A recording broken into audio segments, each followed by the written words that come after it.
satu kesempatan yang sukacita sekali kita bisa datang berkumpul. Kelihatannya ini hampir 200 orang yang hadir di tempat ini. Saya akan menyapa juga bagi Bapak Ibu yang sudah bergabung dalam Zoom. Selamat malam Bapak Ibu yang ada di rumah. Semoga Bapak Ibu penuh sukacita dan senantiasa mengikuti dengan penuh harapan untuk bersama-sama menyiapkan diri di dalam menyambut kehadiran Tuhan. Malam hari ini kita akan bersama-sama mencoba untuk mendalami mengenai tema Advent pertama, yaitu berjalan bersama sehati dan seperasaan, dari Surat Gembala Universal dari Bapak Uskup Yohanes Hamdi. Marilah Bapak Ibu, kita sebelum lanjut pada pembahasan yang lebih dalam, kita bangkit berdiri, kita menyanyikan lagu pembuka.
Berdiri Bapak Ibu, kita akan mempersiapkan diri kita akan menyalakan lilin sekaligus nanti doa dan dilanjutkan dengan doa pembuka. Kepada Romo kami persilakan. Kita membuat tanda salib demi nama Bapa dan Putra dan Roh Kudus. Amin.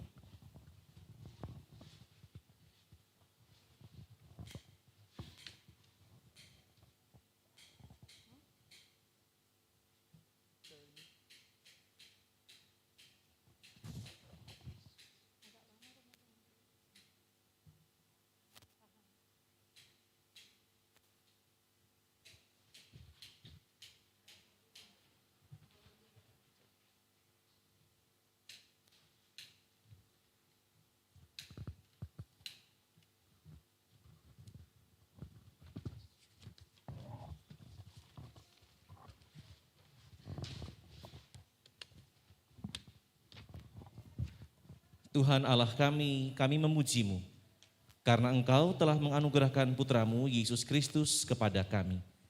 Dialah Sang Immanuel, pembawa harapan semua manusia. Dialah Sang Kebijaksanaan yang mengajar dan menuntun kami. Dialah Sang Penyelamat semua bangsa. Tuhan Allah, curahkanlah berkat-Mu atas kami, yang menyalakan lilin pertama pada lingkaran Advent ini. Semoga lingkaran Advent dan cahaya lilinnya menjadi tanda janji Kristus untuk membawa keselamatan bagi kami. Semoga Ia datang dengan segera dan tidak berlambat. Ini semua kami mohon dengan pengantaran Kristus Tuhan kami. Amin. Mari kita berdoa bersama untuk doa sinode. Kami berdiri di hadapan-Mu, ya Roh Kudus, pada saat kami berkumpul di dalam nama-Mu. Bersama-Mu sendiri yang membimbing kami, membuat diri-Mu nyaman berdiam di hati kami. Ajarilah kami jalan yang harus kami tempuh, dan bagaimana kami harus mengikuti jalan itu. Kami lemah dan berdosa, jangan biarkan kami mendukung kekacauan. Jangan biarkan kebodohan menuntun kami ke jalan yang salah. Jangan pula keberpihakan mempengaruhi tindakan-tindakan kami. Kiranya kami menemukan di dalam Engkau kesatuan kami, agar kami boleh berjalan bersama menuju kehidupan abadi, dan tidak menyimpang dari jalan kebenaran dan apa yang benar. Semua ini kami mohon kepadamu yang berkarya di setiap tempat dan waktu dalam persekutuan dengan Bapa, Putra, untuk selama-lamanya. Amin. Silakan duduk Bapak Ibu. Bapak Ibu dan saudara yang terkasih, masa Advent merupakan satu putaran tahun gereja yang dipersiapkan memang 4 minggu sebelum masuk masa Natal. Advent dalam penantian mempunyai 3 dimensi. Penantian terhadap kehadiran Kristus nanti pada waktunya Natal. Dimensi kedua, kehadiran Tuhan dalam sakramen gerejanya. Dan yang ketiga, kedatangan pada waktu eskatologis, kedatangan yang terakhir. Advent memang dipersiapkan oleh gereja agar umat Allah bisa lebih menyiapkan dirinya sehingga lebih layak dan pantas pada saat menyambut kehadiran Tuhan. Malam ini merupakan pertemuan yang pertama Advent. Sebagai narasumber, kami perkenalkan yang pertama, Romo kita tercinta, Romo Andreas Maria Sis Winarko SJY. Tepuk tangan dulu Bapak Ibu. Kenapa ada banyak orang di depan? Kalau Romo sendiri kan tidak nyaman, sehingga Romo minta ada pendampingnya. Kiri kanan diapit oleh ibu-ibu yang cantik. Ibu Felicia, selamat malam Ibu. Kemudian Ibu Sri Pujiati sebagai koordinator seksi katekese DPP Paroki Santo Parades. Selamat malam Ibu. Kemudian Bapak Simon, Ketua DPD Santo Parades, ya Pak Simon ya. Nah, terima kasih atas kehadirannya. Baik Bapak Ibu, kita akan mencoba mendalami sedalam-dalamnya dan setuntas-tuntasnya tas. Kepada Romo kami persilakan untuk memberikan pendalaman mengenai surat Gembala. Tema pertama pada malam hari ini. Baik Pak Dodi, rasanya surat Gembala yang sudah pernah dibacakan di bulan Oktober lalu itu sangat panjang. Nah kalau kita ngulangin lagi, rasanya mungkin akan butuh sekitar 20-an menit untuk bisa kembali. Mungkin saya dibantu dengan pertanyaan saja.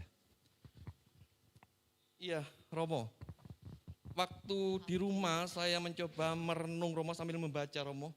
Begitu panjang mengenai surat Gembala ini. Tapi ada satu yang menggelitik hati saya Romo.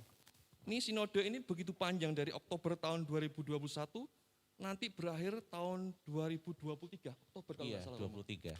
Nah, apakah begitu pentingnya Romo sinode ini untuk mengambil kebijaksanaan pastoral baik dalam gereja lokal maupun gereja universal Romo? Baik, terima kasih Pak Dodi. Saudara-saudari terkasih, bicara mengenai sinode, mungkin ini sesuatu yang pernah didengar, tetapi juga mungkin sesuatu yang asing bagi sebagian orang. Nah kalau gitu, kalau tadi pertanyaannya, penting gak sih Romo sinode itu? Kenapa kok baru muncul sekarang gitu?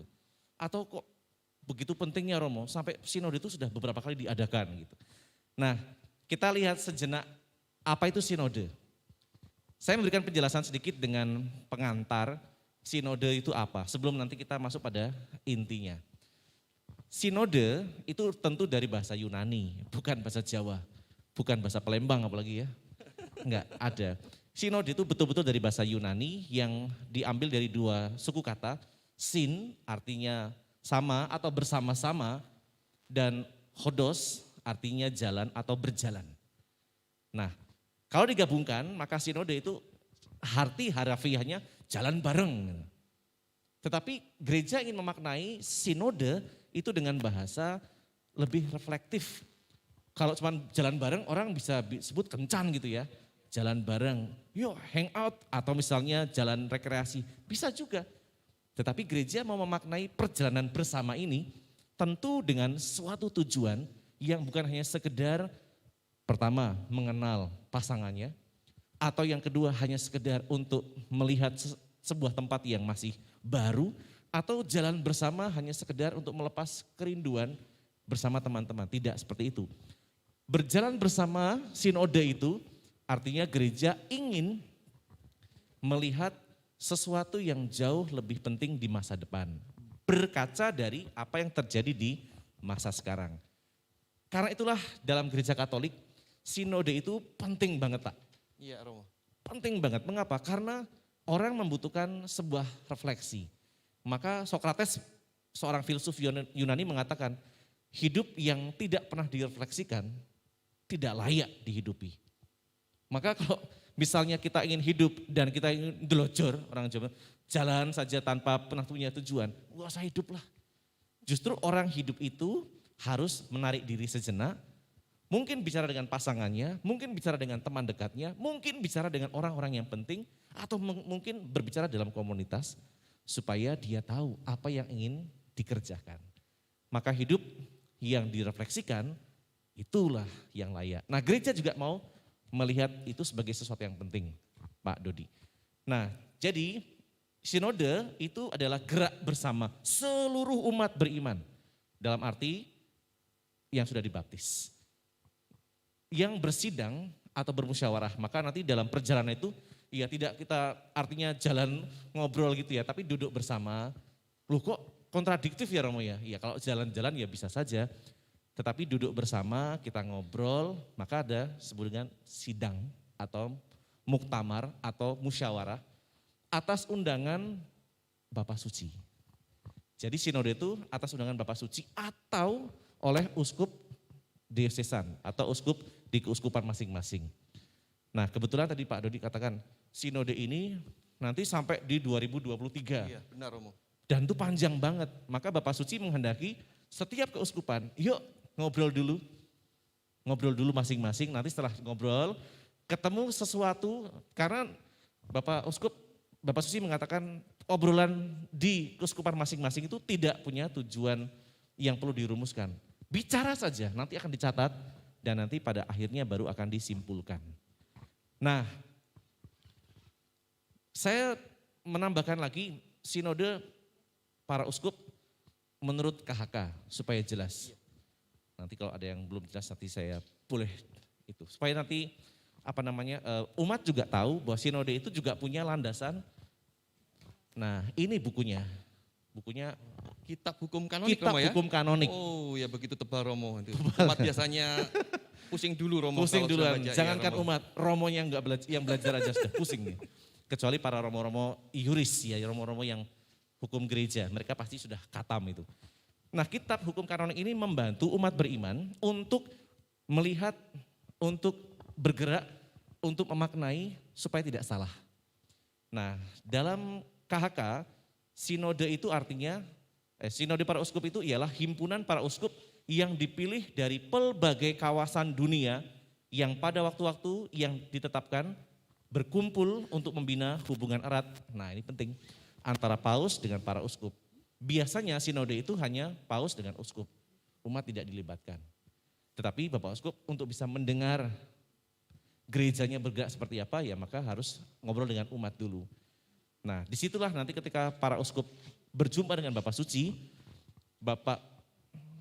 akan meminta gitu ya untuk membantu paus dengan nasihat-nasihat guna memelihara keutuhan dan perkembangan iman serta moral, guna menjaga dan meneguhkan disiplin gerejawi, dan juga untuk mempertimbangkan masalah-masalah yang menyangkut karya gereja di dunia. Jadi Bapak Uskup itu kumpul dengan Bapak Suci bukan sekedar untuk kumpul, tetapi membawa gereja pertama untuk minta nasihat. Karena para uskup kan sama kedudukannya dengan Bapak Suci, sama. Hanya bedanya Bapak Suci itu primus inter pares, ketua kelasnya lah. Iya. Ya, jadi kalau Bu Sri sebagai guru punya anak murid, kelas itu semua kedudukannya sama. tetapi di antara mereka pasti ditunjuk untuk menjadi ketua kelas. Semua guru profesinya itu sama kedudukannya, tetapi oleh pemimpin Bu Sri dipilih sebagai kepala sekolah. Semuanya sama. Bapak Uskup dengan Bapak Suci juga sama sebenarnya. Kedudukannya karena tabisan. Tapi untuk tetap bisa mengkomando gereja harus ada satu orang yang dipilih. Nah itu Bapak Suci minta pendapat dari rekan-rekannya supaya nanti geraknya bisa bareng. Enggak sendiri-sendiri, nanti sempalan kan keluar enggak enak. Nah itu dari KHK. Dan ini gambarnya. Itu ada. Nah di sini nanti juga akan dilibatkan orang-orang yang selama ini mungkin kurang terperhatikan. Tidak hanya sekedar tokoh-tokoh gereja saja, tapi semua orang yang mungkin selama ini belum pernah bersuara, mudah-mudahan mereka mau bersuara ketika ditanya. Mereka yang merasa seolah-olah kurang mendapat tempat, karena mungkin statusnya, karena faktor hidup ekonomi yang kurang, minder gitu ya. Nah kita berharap nanti mereka juga mau mengungkapkan kerinduannya supaya gereja menjadi gereja milik bersama. Itu gambarnya. Dan yang terakhir, memang tadi sudah dikatakan di awal oleh Pak Dodi, bahwa sinode ini temanya adalah demi terwujudnya sebuah gereja sinodal. Persekutuan, partisipasi, dan misi. Gitu ya. Nah gitu Pak Dodi. Sehingga penting banget sinode itu diadakan supaya apa? Gereja bisa terus berefleksi dan hidup yang direfleksikan itu akan membuat orang jauh lebih hidup. Itu Pak Dodi. Kalau saya mendengar penjelasan Romo gereja sungguh memperhatikan sekali Romo ya, perkembangan iman umat sampai ke akar rumput Romo ya. Iya betul. Begitu perhatiannya sehingga gereja ingin menggali bagaimana tumbuh kembangnya iman sekaligus kehidupan sosial umat Romo ya. Iya. Karena saya membaca itu mereka selain dari keuskupan, ke negara, kontinental sampai ke Roma Romo ya. Iya betul, jadi bertahap. Iya Romo. Nanti kita diharapkan juga nanti bulan Februari sudah selesai. Gereja San Prades, Gereja Hati Kudus, Gereja Santo Yosef atau dekanat-dekanat yang lain, semua diminta untuk mengadakan perjumpaan. Nah dari obrolan itulah nanti akan dicatat bukan keputusannya, tetapi hasil pertemuan itu obrolannya apa. Catat saja, catat semua yang menjadi persoalan mungkin atau kebahagiaan mungkin atau mungkin juga hal-hal yang perlu selalu diangkat. Memang untuk mengapresiasi karya itu tidak mudah. Mengapresiasi ya, wah ini karyanya sudah baik. Biasanya kita akan lebih mencari yang buruknya ya. Wah romonya jarang kunjungan misalnya gitu ya, itu akan dicari. Wah romonya terlalu muda atau romonya terlalu kolot dan sebagainya. Itu yang padahal juga orang bisa diajak untuk melihat bahwa gereja juga punya karya-karya positif. Gitu kan, di tengah segala situasi kelemahannya.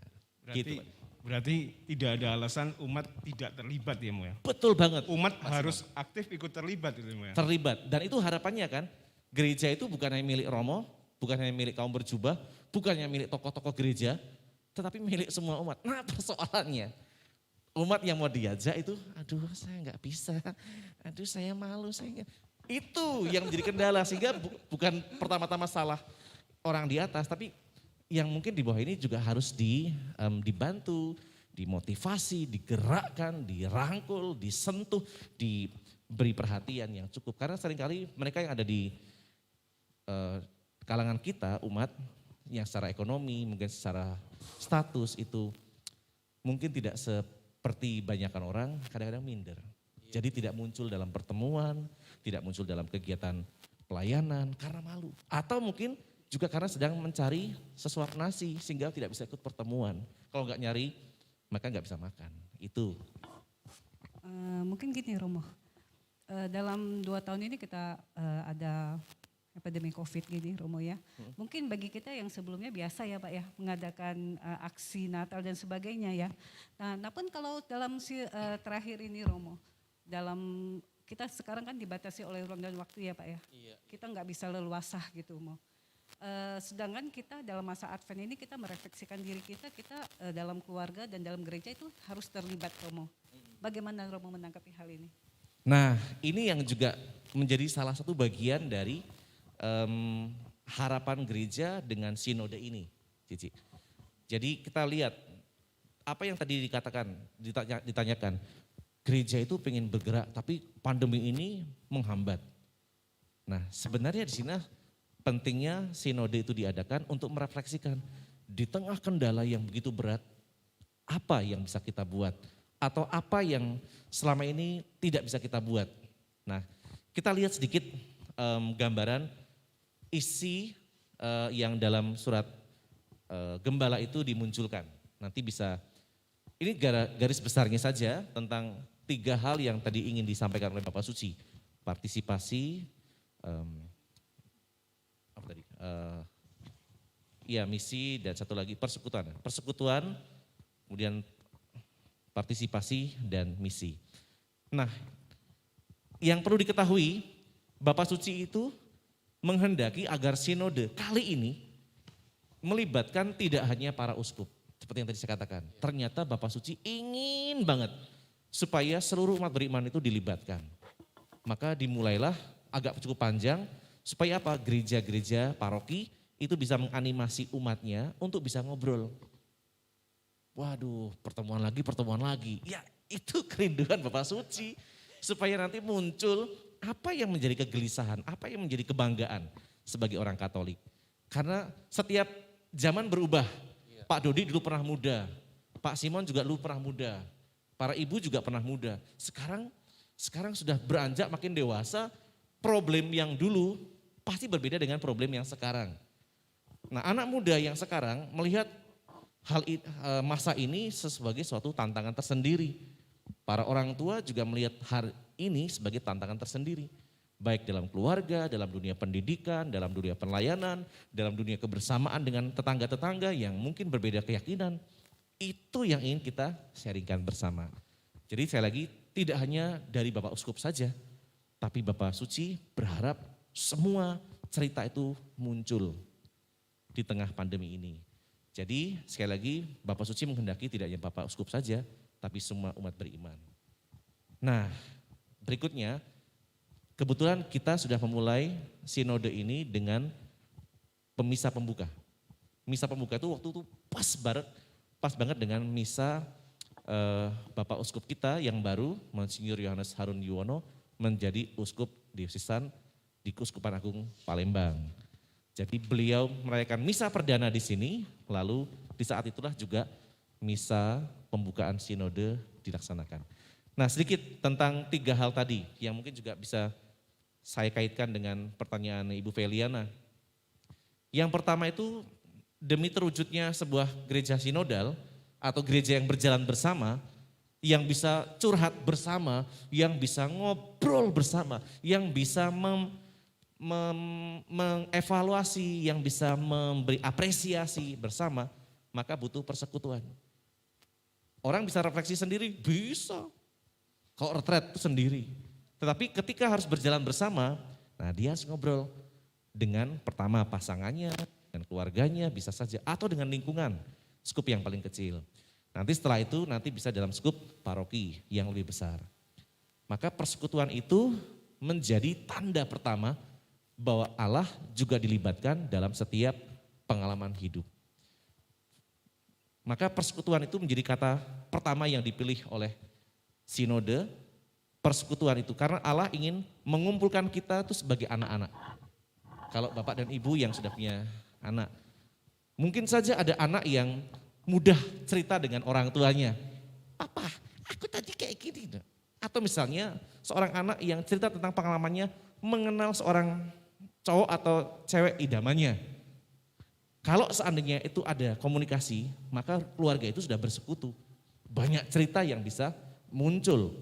Nah, gereja juga pengen seperti itu. Karena gereja itu menjadi satu komunitas besar, maka diajak, yuk kita ngobrol bareng. Tentu ada saat-saat pertemuan yang resmi. Itu kata persekutuan. Jadi Allah sendiri yang menghendaki. Sama seperti Tuhan Yesus. Dia bisa bekerja sendiri, bisa. Tapi dia memanggil orang-orang muda lain untuk menemani dia. Berjalan bersama. Di situ Tuhan Yesus sambil mengajar, tapi dia juga mendengarkan obrolan para muridnya. Ketika para muridnya bilang, Tuhan, wah kami senang banget kami bisa mengusir setan gitu ya. Iya, bersukacitalah bukan karena kamu bisa mengusir setan, tetapi kamu bisa, namamu bisa tercatat di dalam surga. Nah disitulah perjalanan bersama Yesus dengan para murid. Sekali lagi, bisa saja Tuhan bekerja sendiri, tapi Tuhan tidak menghendaki itu. Karena Tuhan menghendaki kita itu ambil bagian. Itu persekutuan. Lalu partisipasi. Nah, partisipasi itu sebuah panggilan. Sejak kita dibaptis, sejak kita menerima krisma, dan sejak kita menyambut tubuh Kristus setiap minggu, bahkan setiap hari, kita diajak untuk menyadari panggilan saya sebagai orang Katolik atau sebagai orang Kristen. Nah, disinilah panggilan kita itu menjadi umat Allah yang menjadi perpanjangan tangan.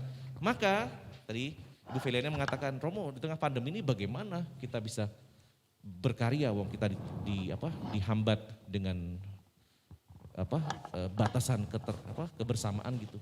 Ya enggak apa-apa. Kita tetap melayani sebisa kita. Karena sekali lagi ini bukan masalah di Indonesia saja, tapi dunia. Nah, disinilah kita berefleksi sebagai umat Allah, bagaimana saya tetap bisa menjadi perpanjangan tangan Tuhan, ikut terlibat dalam karya panggilan. Dan yang terakhir, misi. Jadi persekutuan sudah, partisipasi sudah, misi. Di dalam surat gembala itu begitu banyak contoh-contoh yang Bapak Uskup sampaikan, yang nanti bisa menjadi refleksi atau sharing kita. Ini menarik. Saya memberikan dasar dari apa yang muncul dalam surat gembala itu. Di bagian kata misi, ya sudah tahu kita artinya misi itu artinya utus atau diutus. Gereja itu ada untuk mengevangelisasi, untuk menyampaikan kabar baik. Kalau gereja tidak pernah bercerita, mewartakan bagaimana orang bisa mengenal Kristus. Persis seperti bacaan hari kemarin atau 2 hari yang lalu. Bagaimana orang bisa percaya kalau tidak ada orang yang mewartakan? Bagaimana orang bisa mewartakan kalau tidak ada yang dia dengar? Atau dia pelajari, atau ada yang membantu dia? Tidak mungkin, maka tugas gereja adalah menjadi garam dan terang. Sekarang kita terang, maka Romo Arko bisa kelihatan. Iya, coba kalau itu gelap, wah paling cuma jubahnya doang. Dan Tambah itu sudah gelap. saya alami di mana-mana, wah kok ada yang terbang-terbang gitu ya. Tambah gelap Romo ya. Jadi kita diminta untuk pertama menjadi terang. Dengan terang kita bisa melihat sesama kita sebagai manusia sungguh. Karena kita tidak akan mengatakan, oh itu hantu. Karena kita tahu dalam situasi terang kita bisa melihat dengan jelas. Dan menjadi garam artinya kita memberi rasa. Kehadiran para ibu, para bapak yang ada di sini itu menjadi rasa. Coba kalau tidak ada yang datang di sini, ya sepi. Kalau misalnya di sini tidak ada Pak Dodi, Pak Simon, Bu Feli, Bu Sri, dan teman-teman yang nyanyi tadi, mungkin saya akan ngobrol sendiri. Gak enak, tidak enak. Tapi justru karena ada yang ini, maka saya merasa semangat. Karena apa? Saya berjalan bersama dengan umat San Frades yang mau berjalan bersama. Menjadi rasa. Nah itu Bu Feli. Terima kasih Romo, penjelasannya begitu jelas, gamblang. Saya ingat Romo, ketika gereja perdana itu mereka selalu bersekutu Romo ya, persatuan mengadakan Romo.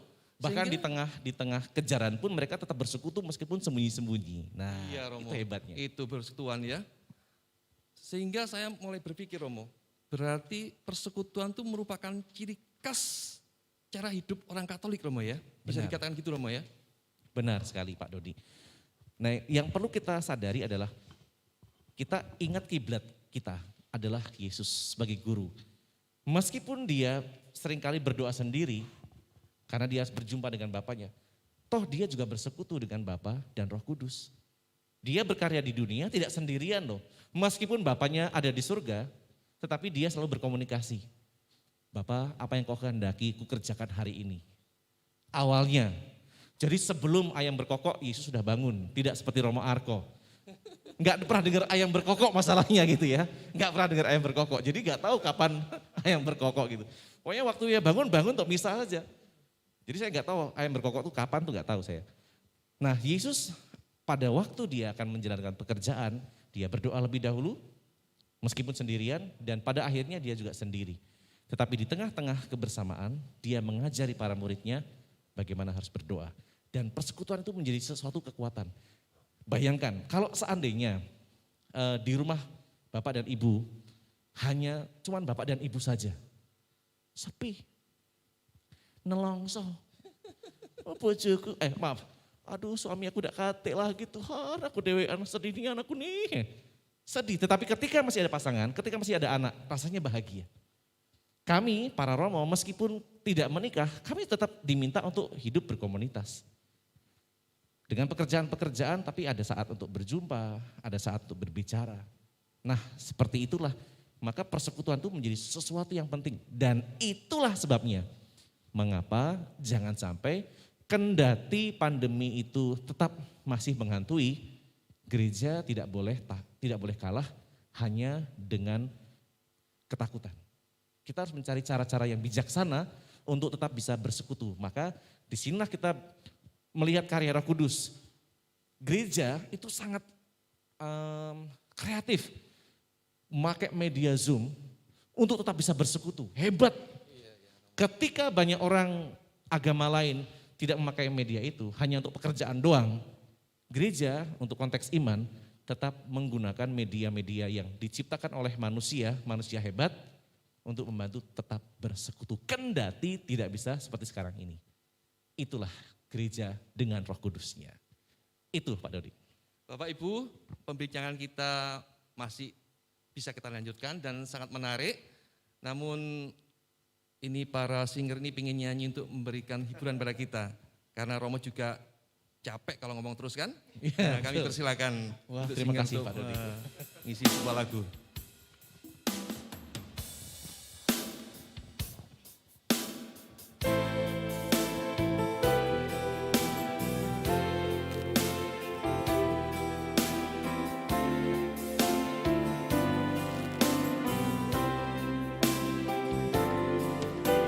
Seperti rusa rindu sungaimu, jiwaku rindu engkau. Kaulah Tuhan hasrat hatiku, ku rindu menyembahmu. Engkau kekuatan dan perisaiku, kepadamu rohku berserah.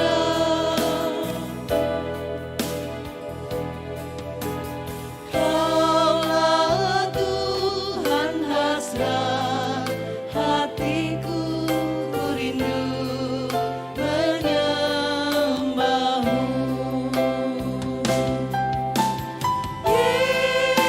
Yesus, Yesus, Kau berarti bagiku. Yesus, Yesus, Kau segalanya bagiku.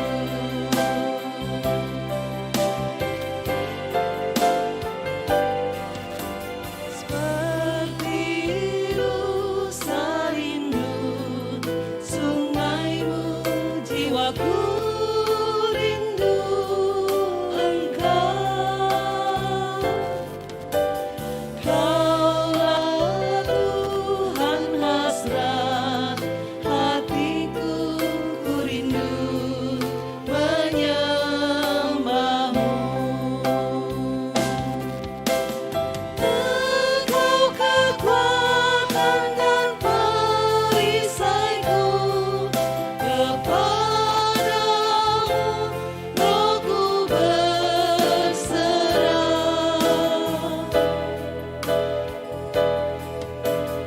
Kaulah Tuhan hasrat hatiku, ku rindu menyembahmu.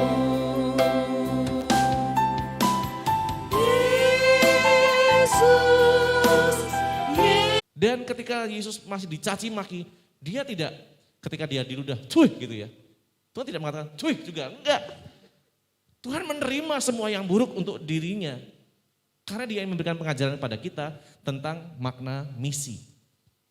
Misi itu sekali lagi adalah tugas dari Bapa atau Allah. Dan kita sebagai anak-anaknya ya layak dong. Contoh, kalau Ibu Ana punya anak, Pak Dodi, Ibu Sri, Bu Feliana, Pak Simon dan semua yang sini sudah berkeluarga, punya anak, pasti akan mengutus anaknya. Minimal pertama, nak sekolah ya, supaya pinter. Itu karya misi juga. Dan anak belajar di sekolah, berarti dia menjalankan karya misi dari orang tuanya. Itu yang sederhana. Ketika dia sudah mulai dewasa, ketika dia sudah mulai bekerja, punya orang terdekat yang akan dijadikan pasangannya, kemudian nanti dia punya keturunan lagi, dia sudah menjalankan misi dari orang tuanya. Jadilah keluarga yang baik.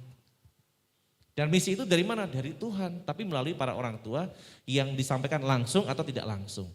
Nah, berkaitan dengan saudara-saudara kita yang tentu tidak seiman, tidak ada persoalan. Karena Tuhan pun juga memberikan kepada kita kekuatan. Bahwa kita memang harus terus menghadirkan wajah Allah yang penuh kasih. Karena masih banyak orang yang belum mengetahui, belum mengenal kasih Allah. Nah, disinilah karya misi itu menjadi sesuatu yang penting. Maka dengan bersekutu sebenarnya kita menguatkan. Tidak hanya untuk teman-teman, tapi untuk diri kita juga ya. Saya teringat pengalaman, kadang-kadang karya Roh Kudus itu tuh betul-betul dahsyat. Kita tuh punya pengalaman, tapi kan kadang-kadang tidak kita ingat. Tapi ketika ada teman, ada orang yang datang pada kita, dia bercerita, tiba-tiba kita teringat. Oh iya, aku dulu pernah juga punya pengalaman seperti itu, mirip-mirip. Itu siapa yang membuat? Roh Kudus membantu kita untuk mengenang sesuatu yang meneguhkan kita. Itu yang perlu selalu kita pegang. Dengan bersekutu, maka sebenarnya kita akan saling menguatkan. Itulah sebabnya mengapa gereja selalu diajak untuk bersatu. Dan Tuhan Yesus sudah berdoa seperti logo yang kita pakai ya, nama Sin Unum itu. Sin Unum itu kan doa Tuhan Yesus. Semoga mereka bersatu. Kalau bersatu, apapun persoalan itu akan bisa dipecahkan.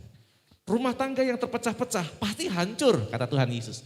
Tapi ketika suami istri itu hidupnya saling percaya, anak-anak juga percaya sama orang tuanya, mau diadu domba, mereka gak akan bisa. Kenapa? Karena cinta menguatkan. Itu Bu Ana, kalau menurut saya. Sehingga sekali lagi, tidak usah bingung dengan karya misi. Jadilah garam, jadilah terang, dan itu bagi Tuhan sudah cukup. Begitu. Iya, terima kasih Romo. Ternyata sebetulnya tidak ribet Romo ya, misi itu ya bisa terjadi di kehidupan sehari-hari Romo. Betul. Ya. Di keluarga, di pertemanan, di tempat kerja, asal kita menghadirkan diri kita sebagai wajah Kristus itu sudah misi Romo ya. Misi. Sangat sederhana Bapak Ibu. Saat ini Ternyata Pak Dodi ya? sebagai MC saja itu sudah misi loh. Dapat perutusan dari Bu Sri. Nah, Pak Dodi jadi MC gitu. Itu udah karya misi Pak. Iya. Itu teman-teman yang singer juga sama. Ditunjuk nanti tolong bantu nyanyi gitu. Itu sudah di beberapa tugas perutusan. Gitu. Iya Romo. Betul sederhana. Mungkin boleh saya tambahin ya Mo ya. Iya. Jadi dalam masa Advent ini kita diharapkan untuk dapat berjalan bersama ya Romo ya. Dalam keluarga, dalam gereja, dalam masyarakat. Untuk mewartakan kabar sukacita Iya. Injil dan kerajaan Allah ya. Tentunya dengan tadi dengan persekutuan, dengan partisipasi dan dengan perutusan. Tapi ini enggak gampang loh Romo. Betul. Karena yang kita bawa adalah salib. Dan salib kita itu juga dibantu oleh Tuhan Yesus. Maka kan Tuhan mengatakan barang siapa mau jadi muridku dia harus memanggul salib. Kemudian dia harus mengikut aku. Gitu kan, dan menyangkal diri. Tuhan aku capek, gak apa-apa. Kamu jalan bersama aku anakku. Jadi menyangkal diri itu kita tahu itu susah. Tapi kita membiarkan diri dipakai Tuhan. Ya seperti Tuhan katakan bukan kehendakku yang terjadi tapi kehendakmu yang terjadi. Dan sekali lagi bukan sesuatu yang mudah Civeli. Bahwa memanggul salib itu suatu pekerjaan yang tidak mudah tetapi itulah bagian dari pemuritan. Barang siapa mau jadi muridku dia harus menyangkal diri, memikul salib dan ikut aku. Artinya setia. Jadi artinya kita harus menyerahkan diri ya dengan bantuan Roh Kudus tentunya ya Romo. Betul, ya? Memang tidak mudah. Jangan dikira Romo Arko, wah Romo Arko enak ya. Jangan salah. Setiap orang pasti punya pergumulan masing-masing. Dan itulah yang tadi saya mau katakan hampir lupa. Ketika kita punya persoalan, ketika kita merasa hampa dengan pekerjaan yang sudah rutin, lalu di rumah masih ditambah dengan pekerjaan, ingat kita punya ekaristi. Maka kalau dalam ekaristi jangan datang hanya untuk sekedar ikut, tapi bawalah seluruh persoalan, bawalah seluruh pengalaman berat, termasuk juga sukacita ya, kepada Dia yang bisa menanggungnya. Siapa? Ya Tuhan. Maka kalau kita bisa datang sungguh dalam ekaristi dan tidak hanya sekedar online, ya, datang itu berjumpa langsung dengan Tuhan dan menyambut Dia secara pribadi. Dan itu saya ingat betul waktu saya masih seminari dan ketika saya belajar teologi. Ketika kamu berbeban berat, datanglah. Kalau belum ada ekaristi ya doa pribadi. Tapi ekaristi itu adalah sumber dan puncak. Nih Pak Dodi ahlinya nih. Gitu, sumber dan puncak. Jadi kalau ada persoalan datang dan bawa semua persoalan itu Tuhan. Mohon beri kekuatan. Tuhan aku serahkan ini hanya Engkau yang bisa. Siapa tahu nanti Roh Kudus memberikan jalan keluarnya. Dan itu namanya bersekutu dengan Allah. Begitu tambahan saya tadi untuk Bu Ana. Terima kasih Romo. Romo, saya membaca surat sinode itu ada kata yang menggelitik hati saya Romo. Yang di mana? Militansi Romo. Di surat Oh, gembala itu gembala, Romo. iya. Ada kata-kata militansi itu Romo. Iya. Maksudnya apa Romo itu ya? Ya, Sebagai orang Katolik Romo. kalau militansi itu kan seperti tentara ya. Kemarin saya nonton YouTube-nya podcast Deddy Kobusier yang ngajak ngobrol dengan Jenderal Dudung. Jenderal Dudung itu sebelum jadi Kasat, dia ternyata sudah pernah tugas di daerah-daerah dan dia punya pengalaman waktu di negara tetangga kita di Timor. Dia pernah diserang oleh orang-orang yang tidak kenal dan temannya itu bahkan pernah ditembak kepalanya dan dia harus membereskan otaknya.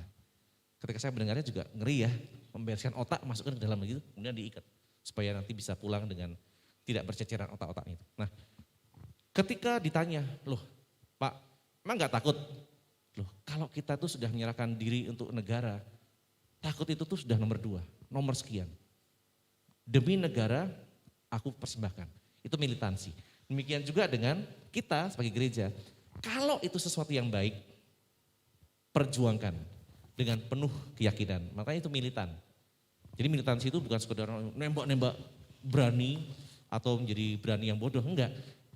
Militansi itu artinya berani mengorbankan hidup untuk sesuatu yang benar.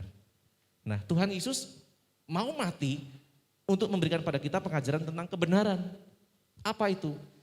Bahwa Allah adalah kasih. Allah bukan pribadi penghukum, Allah bukan pribadi yang suka menghakimi sembarangan, tidak. Yesus mengatakan Allah itu kasih. Maka dia memberikan dirinya supaya orang tahu bahwa Allah itu mengasihi. Jangan sampai dia salah mengajar ketika disalib. Kurang ajar, kamu sudah membuat aku salib, kamu matilah kamu. Enggak, tapi Tuhan mengatakan Bapa ampunilah mereka. Karena mereka tidak tahu apa yang mereka lakukan. Itu wajah kasih Allah. Minta Bapa ampunilah mereka, jangan hukum. Meskipun sekali lagi di saat-saat terakhir Tuhan Yesus bisa mengatakan, kurang ajar, cabut pakunya, dia turun, bisa saja. Tapi tidak dibuatnya, karena dia memberikan pengajaran tentang kebenaran. Gitu Pak Dodi. Ini sepertinya Pak Simoni mau ada yang ditanyakan Romo.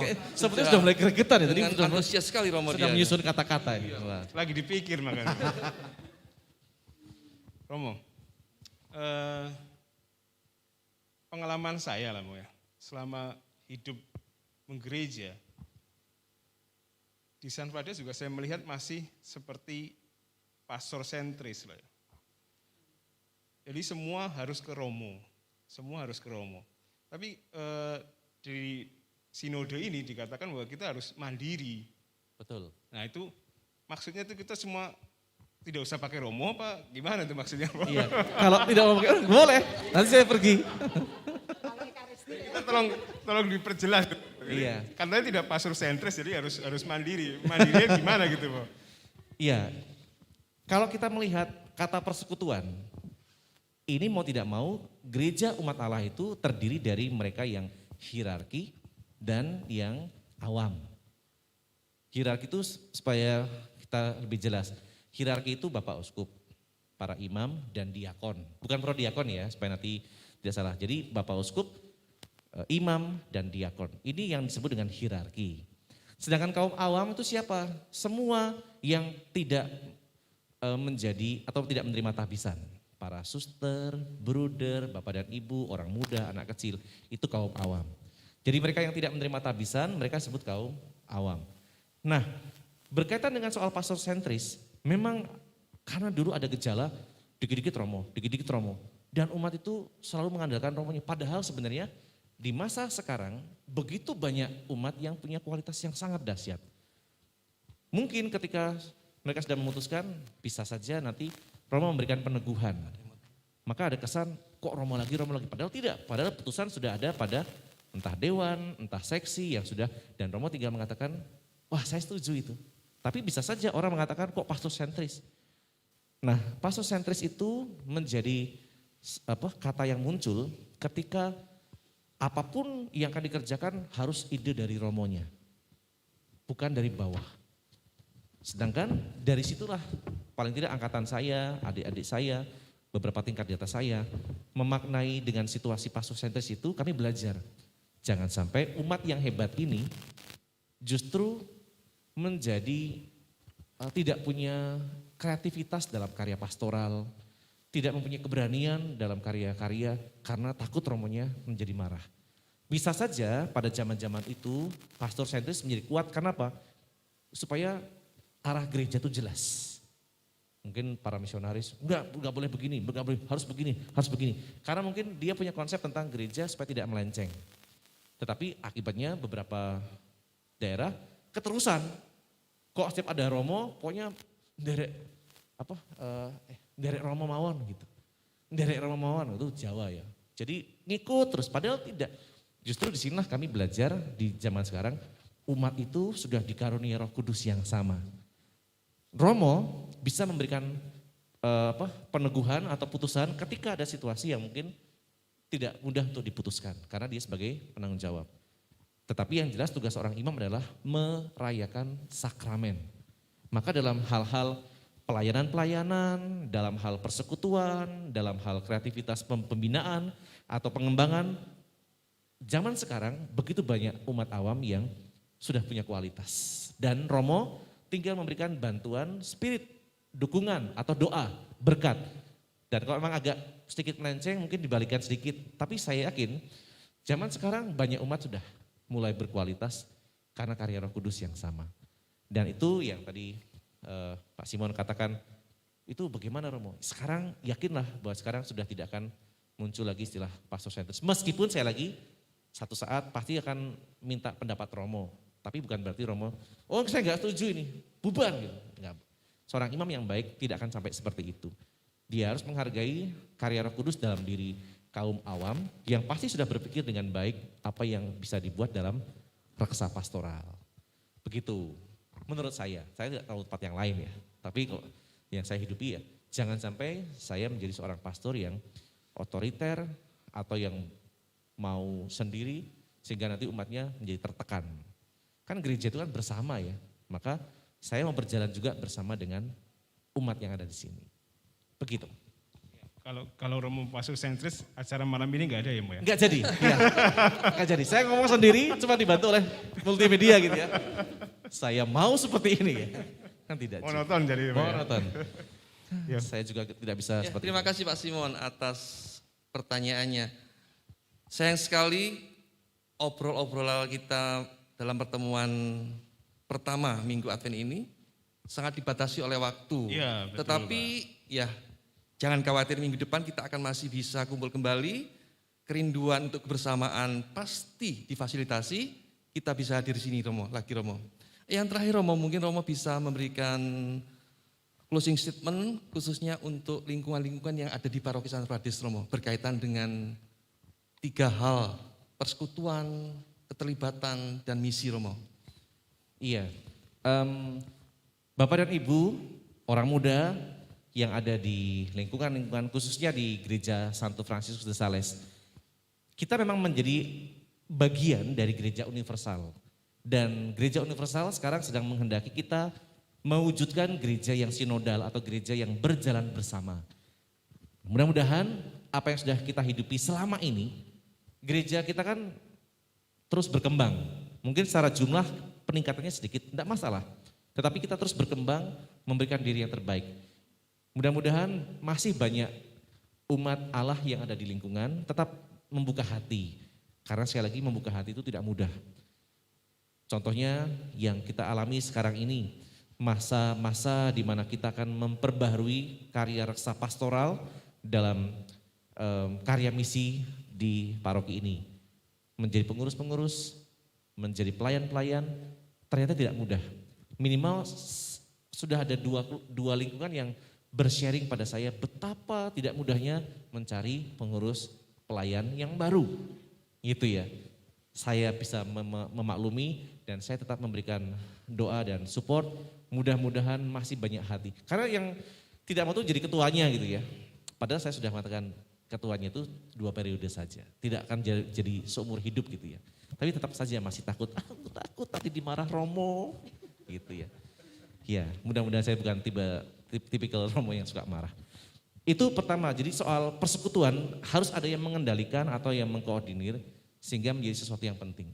Dan dari situlah partisipasi umat juga tidak hanya membantu melalui pemberian materi-materi meskipun itu penting, tapi juga pemberian diri dalam karya di lingkungan, dalam karya di paroki. Itu partisipasi. Karena panggilan kita adalah membawa wajah Allah di tengah dunia.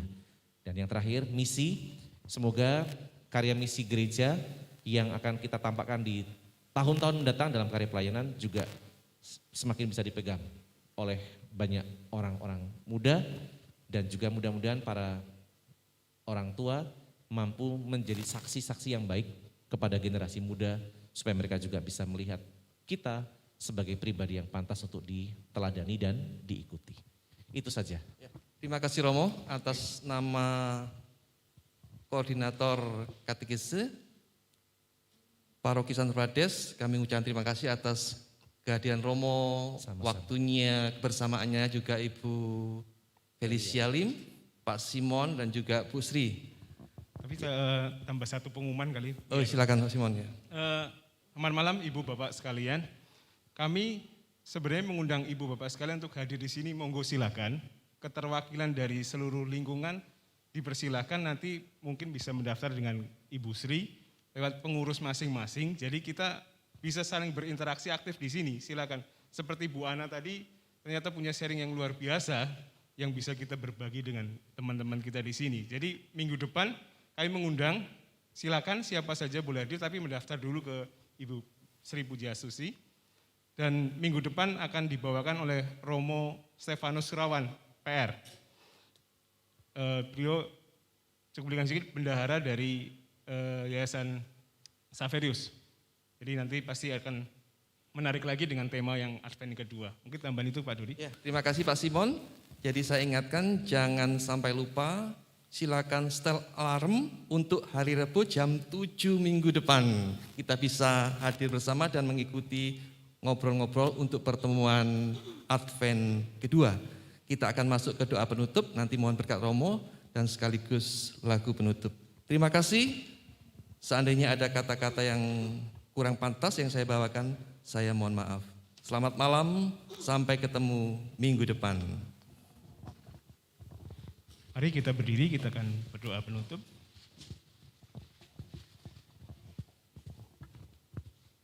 Allah Bapa yang Maha Kasih, kami bersyukur karena boleh berkumpul bersama mendalami surat Gembala Bapak Uskup Agung kami. Semoga pendalaman ini memberi kekuatan pada iman kami akan Yesus Kristus Putra-Mu. Semoga kami semua selalu kohimpun dalam satu kawanan yang setia dan tekun berdoa, memuji dan memuliakan nama-Mu dalam persekutuan, terlibat aktif baik untuk kepentingan diri dan sesama, dan teguh menjalankan misi perutusan-Mu. Demi Yesus Kristus, Tuhan dan Juru Selamat kami, yang hidup dan berkuasa dalam persatuan dengan Roh Kudus, Allah sepanjang segala masa. Amin. Amin. Mohon berkat Romo. Tuhan sertamu. dan sertamu juga. Semoga ibu bapak, anak-anak sekalian, keluarga, seluruh pekerjaan dan karya pelayanan kita diberkati oleh Allah yang Maha Kuasa, Bapa dan Putra dan Roh Kudus. Amin. Terima kasih.